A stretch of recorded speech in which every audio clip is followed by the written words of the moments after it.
Hello friends, कैसे हैं आप सब? बढ़िया। आशा है आप सभी मस्त होंगे, स्वस्थ होंगे और बहुत बहुत खुश होंगे। फ्रेंड्स, आज का ये वीडियो बहुत ही इंपॉर्टेंट होने वाला है क्योंकि आज के इस वीडियो में हम जिस टॉपिक पर बात करेंगे उस टॉपिक को हमने पहले ही बोर्ड पर लिख दिया है।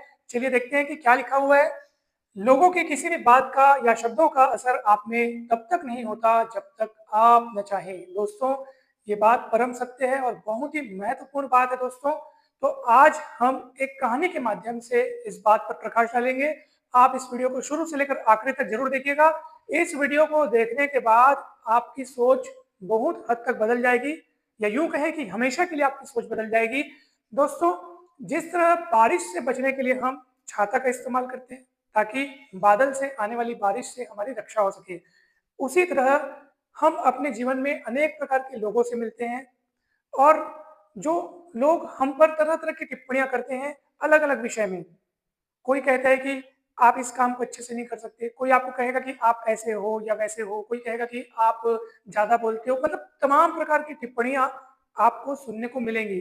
कई बार होता ये है कि जब कोई अच्छी टिप्पणी मिलती है तो हम बहुत खुश हो जाते हैं, फूले नहीं समाते हैं, और ऐसा भी होता है कि जब कोई हमारे बारे में कोई नकारात्मक टिप्पणी कर देता है तो हम अचानक मायूस हो जाते हैं, उदास हो जाते हैं और अपना आत्मविश्वास खोने लगते हैं। मतलब कुल मिलाकर के हमारे जो भाव हैं, हमारी जो भावनाएँ हैं, वो लोगों द्वारा की जाने वाली टिप्पणियों के हिसाब से ऊपर-नीचे होती रहती है। हमारा मूड जो है वो बदलता रहता है। तो क्या ये सही है दोस्तों? नहीं, ये बिल्कुल सही नहीं है। तो दोस्तों, अब हम आपको सुनाने जा रहे हैं एक बहुत ही महत्वपूर्ण कहानी और बहुत ही शिक्षाप्रद कहानी। एक गाँव में एक युवती रहती थी। वो युवती बहुत अच्छा डांस कर लेती थी, बहुत अच्छा नृत्य कर लेती थी। बचपन से ही उसने नृत्य की शिक्षा ले रखी थी। अब एक बार की बात है, उस गाँव में बाहर से एक नृत्य मंडली आई। एक आयोजन था, वहाँ पे नृत्य का आयोजन था। तो प्रस्तुति देने के लिए बाहर से एक नृत्य मंडली आई। तो अब इस युवती की इच्छा हुई कि मैं भी उस नृत्य मंडली के साथ जॉइन होकर के अपनी कला का प्रदर्शन करूं, डांस परफॉर्मेंस करूं। तो उसकी इच्छा हुई। अब अपनी इच्छा को लेकर के वो उस नृत्य मंडली में एक गुरुजी थे, उनसे मिलने गई। ठीक है?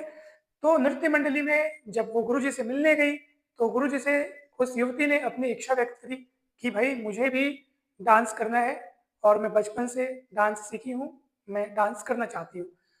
तो गुरुजी ने कहा कि ठीक है, पहले हम देखना चाहते हैं कि आप कैसा नृत्य करती हैं, फिर हम ये तय करेंगे कि आपको वहाँ पे मौका दिया जाए कि नहीं दिया जाए।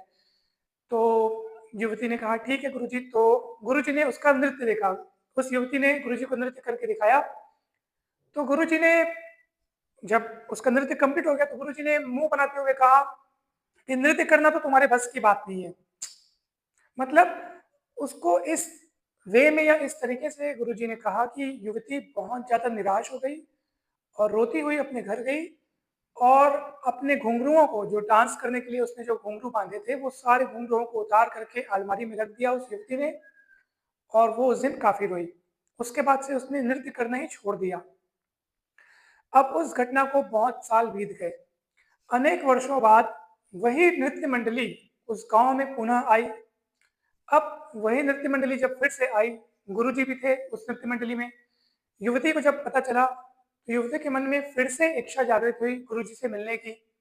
युवती गुरुजी से मिलने पहुंची और गुरुजी को उसने उस युवती ने कहा कि गुरुजी, वो बात जो आपने इतने साल पहले मुझसे कही थी, वो बात आज तक मेरे दिल में बहुत चुभ रही है और मैंने नृत्य करना तब से छोड़ दिया है।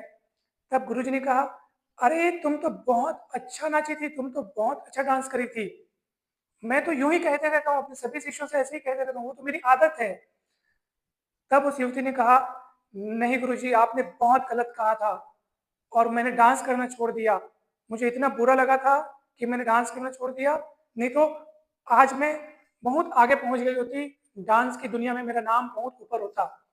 परंतु आपकी उन बातों से मुझे बहुत दुःख हुआ और मैंने डांस करना छोड़ दिया था। दोस्तों, यहाँ पर कहानी को हम कुछ पलों के लिए रोकते हैं और आपको थोड़ा चिंतन मनन करना है कि यहाँ पर सही कौन है, गलत कौन है, या यूँ कहें कि इसमें कोई सही गलत नहीं है, केवल मन के विचार हैं, या यूँ कहें कि गुरुजी को ऐसा नहीं कहना चाहिए था, या हो सकता है कि उस युवती को उस वे में नहीं लेना चाहिए था गुरुजी की बातों को। तमाम प्रकार की बातें यहाँ पे हो सकती हैं। हो सकता है कि उस युवती की जगह पे कोई दूसरी युवती होती या कोई और होता, तो फिर वो उस बात को उस वे में न लेता। तो यहाँ पर एक प्रश्न ये है कि यहाँ पे एक्चुअल में बात कहाँ पे, मतलब कौन सी बात आकर के इस घटना को इस मोड़ पे ले गई, इस बात पर आज हम विचार करेंगे दोस्तों। तो निष्कर्ष ये निकल करके आता है दोस्तों, जब उस युवती ने गुरुजी से कहा कि आपको ऐसा नहीं कहना चाहिए था, आपके कहने के कारण मैं बहुत हर्ट हुई थी, मैंने डांस करना छोड़ दिया, मेरी ज़िंदगी बर्बाद हो गई, तमाम प्रकार की बातें उस युवती ने उस गुरुजी से कहीं। तब गुरुजी ने कहा कि यदि डांस करना वाक़ई में तुम्हारे बस में होता, या वाक़ई में तुम दृढ़ निश्चित होती या दृढ़ निश्चयी होती, या तुम्हारा आत्मविश्वास अगर वाक़ई में प्रबल होता, तो तुम्हें तो मेरी बातों से फ़र्क ही नहीं पड़ना चाहिए था। ऐसा उस गुरुजी ने उस युवती से कहा। दोस्तों, और ये बात परम सत्य है। हालाँकि युवती ने अपनी ज़िंदगी का जो भी, भई अब उसने डांस करना छोड़ दिया, उसको लग रहा था कि वो डांस में बहुत नाम कमा सकती थी, तमाम जो भी हुआ, तो उसका ज़िम्मेदार उसने किसको ठहराया? गुरुजी को ठहराया। लेकिन ये बात बिल्कुल भी सच नहीं है दोस्तों। अब आप कहेंगे सर ये तो सच है, क्योंकि अगर वो गुरुजी ऐसा ना कहते तो ये घटना नहीं होती। तो दोस्तों, आप केवल ऊपरी तौर पर देख रहे हैं। अब हम बात करते हैं इसको थोड़ा गहराई में जाकर के कि वास्तव में इंसानी जो मन है वो किस तरीके से काम करता है, किस तरीके से सोचता है। अब हम उस पे बात करेंगे ताकि आपको इस बारे में पूरा-पूरा ठीक-ठीक समझ में आ जाए। इंसान जो भी क्रिया करता है, जो भी कार्यकलाप करता है, जो भी कार्य करता है, जैसा भी आचरण करता है, 100% वही ज़िम्मेदार होता है। हम भले ही दूसरों को ज़िम्मेदारी सौंपते हैं, उसने ऐसा कहा तो मुझे गुस्सा आ गया, उसने ऐसा कहा तो मैं ये काम को नहीं कर पाया, उसने मुझे गुस्सा दिलाया, इसकी बातें मुझे तंग करती हैं। तमाम प्रकार की बातों के लिए जो हम दूसरों को ज़िम्मेदार ठहराते हैं, लोगों द्वारा जो भी बातें कही जाती हैं, जो भी शब्द हम पर फेंके जाते हैं, वास्तव में वो सिर्फ़ और सिर्फ़ उनके अपने विचार हैं, उनकी अपनी राय है, जिसमें तनिक भी सच्चाई नहीं होती दोस्तों। इस सत्य को अगर आप समझ गए, तो आपको आगे बढ़ने से कोई भी नहीं रोक सकता दोस्तों। हम इन बातों को छोटे-छोटे उदाहरणों की मदद से समझेंगे। जैसे मान लीजिए कि कोई लड़का परीक्षा की तैयारी कर रहा है। मान लो कोई बड़े एग्ज़ाम को उसने अपना लक्ष्य बनाया है कि भैया ये एग्ज़ाम मुझे क्रैक करना है। मान लो यूपीएससी एग्ज़ाम उसको क्रैक करना है, ठीक है? और वो बहुत अच्छे से मेहनत कर रहा है दोस्तों। मतलब वो जिस हिसाब से मेहनत कर रहा है ना, वो निश्चित रूप से वो एग्ज़ाम क्वालीफाई कर लेगा, ठीक है? अब अब वो मेहनत तो कर रहा है, अब उसके रिश्तेदार या उसके दोस्त यार जब-जब उससे मिलते हैं तब-तब उसको कहते हैं, "अरे! इतना बड़ा एग्ज़ाम यार, तू कोई सरल एग्ज़ाम देख लेता यार जो क्वालीफ़ाई करना आसान होता, इतना बड़ा एग्ज़ाम, भई हम तो कभी नहीं सोच सकते ऐसे एग्ज़ाम के बारे में, काफ़ी टफ होता है, समय वेस्ट जाएगा, कई साल बर्बाद हो जाएँगे।" ऐसे-ऐसे अब उसको सुना रहे हैं। अब दोस्तों मान लीजिए अच्छा सबसे पहले तो हम ये देखते हैं कि जो वो सुना रहे हैं वास्तव में इसमें सच्चाई कहाँ तक है? जैसे वो बोल रहे हैं कि एग्ज़ाम बहुत टफ होता है, कई लोग नहीं निकाल पाते, अनेक साल तक के भी अटेम्प्ट देते हैं तब भी नहीं निकाल पाते, तो वास्तव में वो उसके बारे में सच्चाई थोड़ी बता रहे हैं। वो तो उनके मन की जो बात है ना कि भाई हाँ, वो उनके लिए कठिन है, वो उनको कठिन लगा तभी वो खुद तैयारी नहीं कर पाए। तो वही अपनी बात, अपने मन की बात वो सामने वाले ऊपर थोप रहे हैं। तो सामने वाले को ये लगता है अच्छा वाक़ई में कठिन है, अच्छा वाक़ई में मैं नहीं निकाल पाऊँगा, अच्छा वाक़ई में मुझे अपना लक्ष्य बदलना चाहिए क्या? तब ये सामने वाला सोचने लग गया क्योंकि प्रोग्रामिंग वैसी हो रही है, इन्होंने शब्द फेंके, उन शब्दों की बौछार सामने वाले को हुई, सामने वाला सोचता है कि ये मेरे लिए कहे जा रहे हैं, सच में मैं पास कर पाऊँगा कि नहीं कर पाऊँगा। लेकिन वास्तव में ये तो उसके अपने मन की बात है, वास्तव में तो ये परीक्षा उसके खुद के लिए कठिन है, तभी वो सामने वाले के लिए बोल रहा है कि आप नहीं क्वालीफाई कर पाओगे। सोचो अगर उसी समय कोई दूसरा दोस्त आता जिसने यूपीएससी पास कर ली हो या जो सकारात्मक सोच वाला हो, क्या वो उसको ऐसे सलाह देता? बिल्कुल नहीं देता। इसलिए तो कहा गया है कि आप सकारात्मक चिंतन वाले व्यक्तियों के साथ रहो, उनके साथ समय बिताओ, तो वे आपकी चेतना के स्तर को बढ़ाएँगे। और इसलिए कहा गया है कि नकारात्मक सोच वाले व्यक्तियों के साथ मत रहो, वे अपनी चेतना को गिराएँगे। तो अगर उस तैयारी कर रहे लड़के पर अगर उसकी बातों का असर हो जाता, तो फिर वो तैयारी करना छोड़ देता, वो भी सोचता अच्छा ये कठिन एग्ज़ाम है, मैं तो नहीं निकाल पाऊँगा, ये ऐसा होता है, वैसा होता है। तो दोस्तों यहीं पर हमको जागृत रहने की ज़रूरत है। ये तो महज़ एक उदाहरण था। आपको लोगों की किसी भी बात का, किसी भी शब्द का अपने ऊपर असर नहीं होने देना है और ये संभव है। आप मानव हो, इंसानी बुद्धि बहुत ऊँची होती है, ऊँची किस्म की बुद्धि है हमारी। तो हम चाहें तो दूसरे की बातों का खुद पर असर नहीं भी होने दे सकते, ये सब हमारी इच्छा पर निर्भर करता है दोस्तों। हम सदैव दूसरों को दोषारोपण करते रहते हैं कि इसने मुझे गुस्सा दिलाया, इसने ऐसा किया, इसने मेरा समय खराब कर दिया, इसने मुझे टोक दिया तो मैं ये काम नहीं कर पाया, ये मुझे बार-बार टोकते रहता है या गुस्सा दिलाता है। मतलब हम अपनी हर गलतियों का या हर असफलताओं का दोषी दूसरों को मानते हैं, जबकि ये सत्य नहीं है।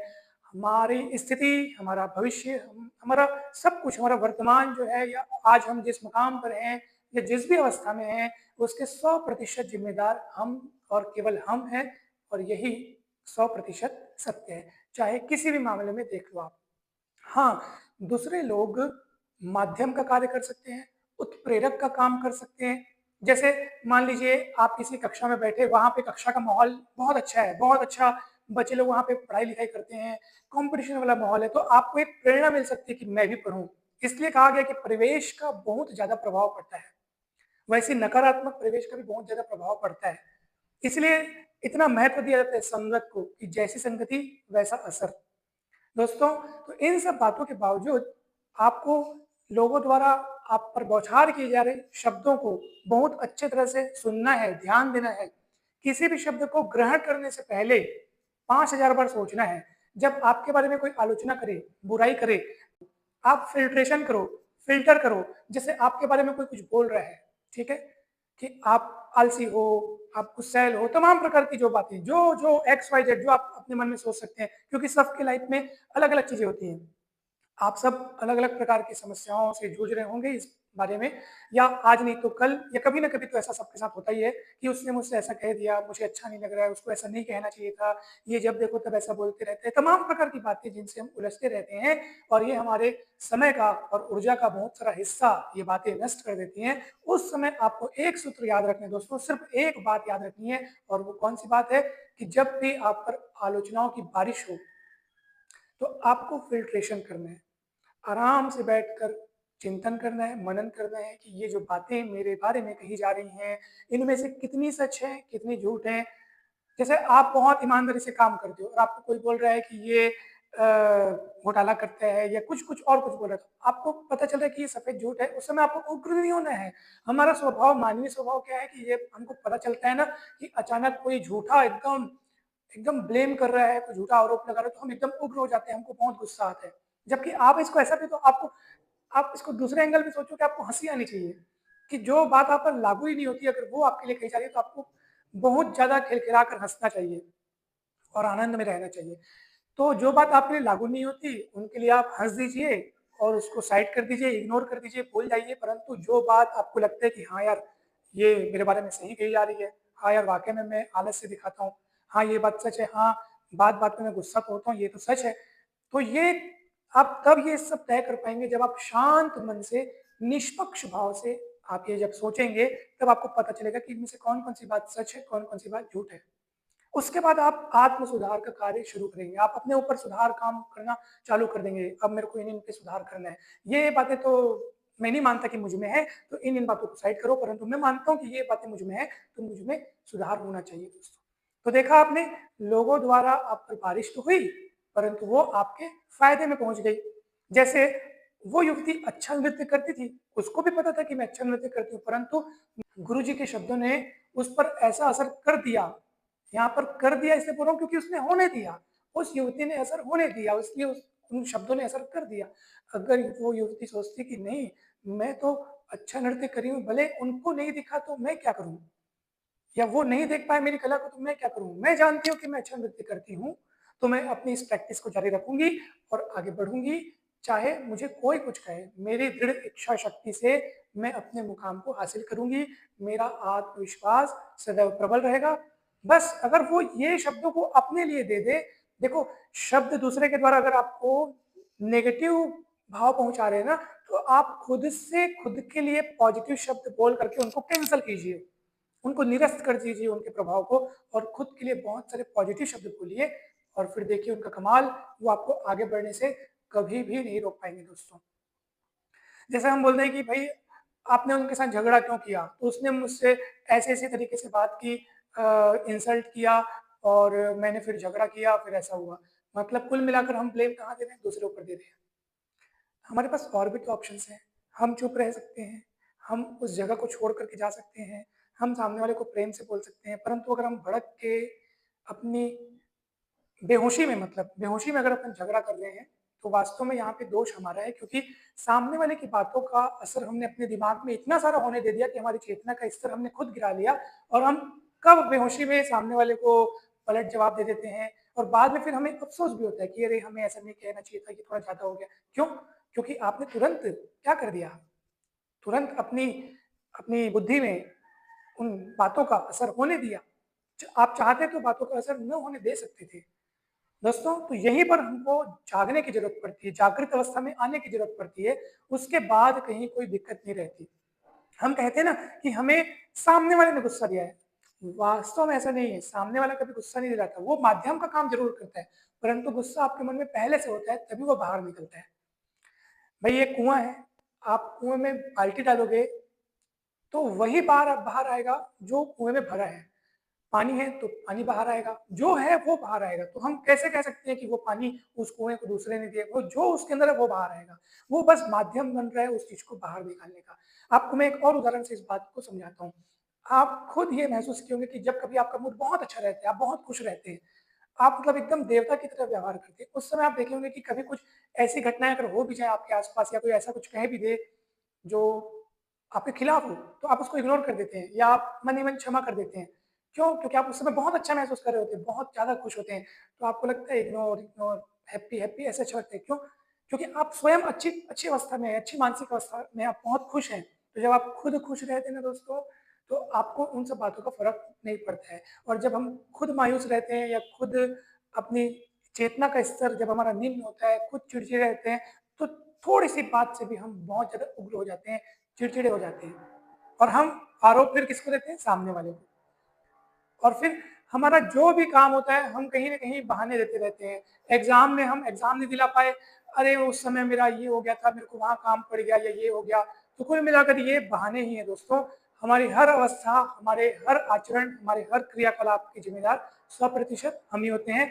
तो भावों की ज़िम्मेदारी खुद लेना सीखें हम लोग, ताकि किसी भी प्रकार से, क्योंकि देखो इसमें प्लस पॉइंट क्या छिपा है दोस्तों, देखो मान लो कोई भी घटना हुई, अगर आप वहाँ पे ज़िम्मेदारी खुद ले रहे हैं, ठीक है? जैसे मान लो किसी से आपकी बहस हो रही है, अगर आप ज़िम्मेदारी खुद लेते हैं ना कि हाँ, मुझे नहीं बोलना चाहिए था या मैं अगर चाहता तो कंट्रोल हो जाता, लेकिन मेरे को उस समय सूझा नहीं, तो मेरे से ये हो गया। मतलब आप स्वीकार कर रहे हैं कि हाँ, उस समय आप फिसल गए या आपकी जो बुद्धि उस समय काम नहीं की, तो ये एक पॉज़िटिव बात है दोस्तों। इसका मतलब ये है कि हाँ, आप अपने में सुधार करने के इच्छुक हैं। मतलब कम से कम देखो गलती तो हो गई, परंतु आप इस बात पर ध्यान तो दे रहे हैं कि हाँ, मैं चाहता तो कंट्रोल कर सकता था, मैं ध्यान नहीं दे पाया, मुझे रुक जाना चाहिए था, मुझे नहीं बोलना चाहिए था। अगर आप ये सब खुद से बातें कह रहे हैं ना, तो समझ लीजिए कि आप कम से कम प्लस दिशा में अपना कदम आगे बढ़ा चुके हैं। कम से कम आप ये तो नहीं कह रहे कि सब उसके कारण है, ये वो किया है, ऐसे बोला है, तभी ऐसा हुआ है। इसका मतलब ये है कि अभी भी आप बेहोशी में हैं, क्योंकि आप दोषारोपण सामने वाले को कर रहे हैं। सामने वाले की कोई गलती नहीं है। आप चाहे तभी बहस हुआ, आप नहीं चाहते तो बहस नहीं होती। तो कुल मिलाकर के हमें अपने भावों की ज़िम्मेदारी स्वयं लेनी चाहिए। अगर आप ऐसा लेते हैं, ज़िम्मेदारी खुद लेते हैं, तो आप जब मन चाहे उसको चेंज कर सकते हैं। क्योंकि देखो, अब भावों की ज़िम्मेदारी आपने खुद ले ली, तो नेक्स्ट टाइम क्या होगा? आप खुद कंट्रोल कर सकते हैं। अच्छा, पिछले टाइम मेरे साथ ऐसा हुआ था, तो मुझे खुद को कंट्रोल करना है। सामने वाला चाहे कुछ भी बोले, मैं शांत रहूँगा, मैं शांत रहूँगा। और आप होमवर्क करके ये पहले से जाएँ, ताकि कभी भी ऐसा कहीं भी ना हो। तो ये एक बात हुई। दूसरा, आप अपने मन में जो भी लक्ष्य निर्धारित किए हुए हैं जीवन के प्रति, चाहे आप कोई एग्ज़ाम क्वालीफाई करना चाह रहे हों या किसी किसी कला को सीखना चाह रहे हों, तो बस एक सूत्री कार्यक्रम उसको ध्यान दें। लोगों की टिप्पणियों पर बिल्कुल भी नज़र न डालें। वो सिर्फ़ उनकी एक राय है, उनके मन की एक बात है, जिसमें तनिक सच्चाई भी नहीं रहती। वो सिर्फ़ और सिर्फ़ एक दृष्टिकोण है। आप क्या हैं, वो सिर्फ़ आप जानते हैं और उसी पर विश्वास रखें और उसी के अनुसार आगे बढ़ें दोस्तों, ठीक है? लेकिन दोस्तों यहाँ पर एक बहुत महत्वपूर्ण बात ध्यान रखने योग्य है और वो बात क्या है? ध्यान से सुनिए। जैसा कि अब तक की कही हुई बात में जैसा कि हमने आपको बताया कि भई लोगों द्वारा कहे हुए शब्दों को आप अपने ऊपर मत लीजिए, वो केवल उनके विचार हैं, उनके मन की बात है, जिसमें तनिक भी सच्चाई नहीं है, वो केवल उनकी एक राय है, ठीक है? दूसरी बात हमने आपको बताया कि आप अपने आचरण के लिए, अपने व्यवहार के लिए स्वयं ज़िम्मेदार हैं। जैसे हम दूसरों को भले दोषारोपण करते हैं कि इसने गुस्सा दिलाया, ये किया, वो हुआ, जो भी है। लेकिन जिम्मेदार हम खुद होते हैं। ठीक है, अब दोस्तों कोई भी व्यक्ति अपने भावनाओं के लिए स्वयं जिम्मेदार है, तो इसका अर्थ ये नहीं कि जैसे हमारा मन कर रहा है कि उसको 2-4 बात सुना दें, तो सुना दें, उसके बाद अगर वो गुस्सा हो रहा है या कुछ इधर-उधर कर रहा है, तो वो खुद जिम्मेदार है, उसको ऐसा नहीं करना चाहिए। वो चाहता है तो कुछ भी हो सकता है, हमने सुना करके अपना काम कर दिया, तो दोस्तों ऐसा नहीं है। जब भी हमारे मन में किसी दूसरे के लिए बदले की भावना या प्रतिशोध की भावना या सुनाने की भावना या गुस्सा करने की भावना जब भी जागृत होती है और अगर हम ये सोचें कि हम उस पर गुस्सा निकाल सकते हैं, फिर वो अगर गुस्सा हो रहा है तो वो उसकी गलती है, उसमें उसके लिए हम ज़िम्मेदार नहीं। अगर हम ये सोच रहे हैं दोस्तों, तो यहाँ पर हम गलत हैं। क्यों? क्योंकि ध्यान से देखिएगा, अगर मैं किसी दूसरे पर अंगारा फेंकना चाहता हूँ, उसको चोटिल करने के उद्देश्य से, तो हो सकता है कि वो चोटिल ना हो, ठीक है? हो सकता है हमारा निशाना चूक जाए, परंतु अंगारा हाथ में तो हमने लिया है ना, तो उसको चोटिल करे ना करे, उसको दुःख दर्द पहुँचाए ना पहुँचाए, पहले तो हमारे हाथ जलेंगे ना। जब भी हमारे मन में दूसरों के लिए इस टाइप से भाव आते हैं, गुस्से के या बदले की भावना के या किसी भी प्रकार से नकारात्मक भाव आते हैं, तो वो दूसरों को नुकसान पहुँचाएँ चाहे ना पहुँचाएँ, वो पहले तो हमें नुकसान पहुँचा चुके होते हैं। जैसे ही वो भाव मन में हमारे आ रहे हैं ना, उनका काम शुरू हो रहा है। अगर आप उस पे तुरंत कंट्रोल कर लेते हैं, तो अच्छी बात है। लेकिन अगर आप उसके हिसाब से इम्प्लीमेंट कर देते हैं, उसके हिसाब से आप उसको क्रियान्वित कर देते हैं, भाव आना अलग बात है। जैसे मेरे मन में विचार आया क्रोध का, ठीक है? क्रोध का विचार आया, अगर मैं उसको बढ़ावा दे रहा हूँ, उसमें और ईंधन डाल रहा हूँ, तो ये गलत बात है। परंतु उसको एक सिर्फ मैं दर्शक की तरह देख रहा हूँ, हाँ, ये मेरे मन में ये विचार आया है, जिसको मैं केवल ऑब्जर्वर की तरह देख रहा हूँ और उसको केवल एक बहती धारा के रूप में देखिए। जैसे आप नदी के किनारे होकर के धारा को देखते हैं, धारा के साथ खुद तो नहीं बहते ना, तो बस उसी विचार को ऐसे बहता हुआ देखिए और बहते-बहते वो आगे चले जाएगा, बस उसके बाद खत्म। फिर वो विचार चले जाएगा, वो भावना, गुस्से की भावना ठंडी हो जाएगी, फिर सब कुछ नॉर्मल हो जाएगा। तो अपने अंदर आने वाले हर प्रकार के विचार को इसी रूप में देखें, ठीक है? खासकर वो विचार जो हमें पतन की ओर ले जाते हैं, जैसे क्रोध के विचार, अपराध बोध के विचार, प्रतिशोध के विचार, भय के विचार, चिंता के विचार, तो इनको आप वैसा ही देखें, जैसा आप नदी के किनारे खड़े होकर नदी की धारा को देखते हैं। बस वो धारा आगे चली जाती है, विचारों को भी चलता हुआ देखें, आप ऑब्जर्वर हैं, उस पे आपको इम्प्लीमेंट नहीं करना है, ठीक है? फिर सब कुछ ठीक है, फिर कुछ भी नहीं होता है। विचार आना अलग बात है, लेकिन विचारों को सच मानकर उन पर इम्प्लीमेंट करना, तो ये नुकसानदायक हो सकता है, अगर वो विचार नेगेटिव विचार हैं तो। और पॉजिटिव विचार हैं, तो फिर तो वो आपको सदैव आगे ही ले जाएँगे दोस्तों। तो आज के इस वीडियो में इतना ही दोस्तों, हम आशा करते हैं कि वीडियो आपको बहुत पसंद आया होगा। अगर वीडियो अच्छा लगा हो दोस्तों, तो ज़रूर लाइक करें, चैनल को सब्सक्राइब कर वीडियो को शेयर करना ना भूलें। अगर आपके मन में किसी भी प्रकार का कोई टॉपिक हो या कोई समस्या हो या कोई बात हो या आप चाहते हैं कि सर इस टॉपिक पर वीडियो बनाया जाना चाहिए, तो अवश्य हमें बताएँ, तो हम आपको उस टॉपिक पर वीडियो ज़रूर बना कर के देंगे। Thank you so much. आप सभी को बहुत-बहुत धन्यवाद। जल्द ही मिलते हैं नेक्स्ट वीडियो में।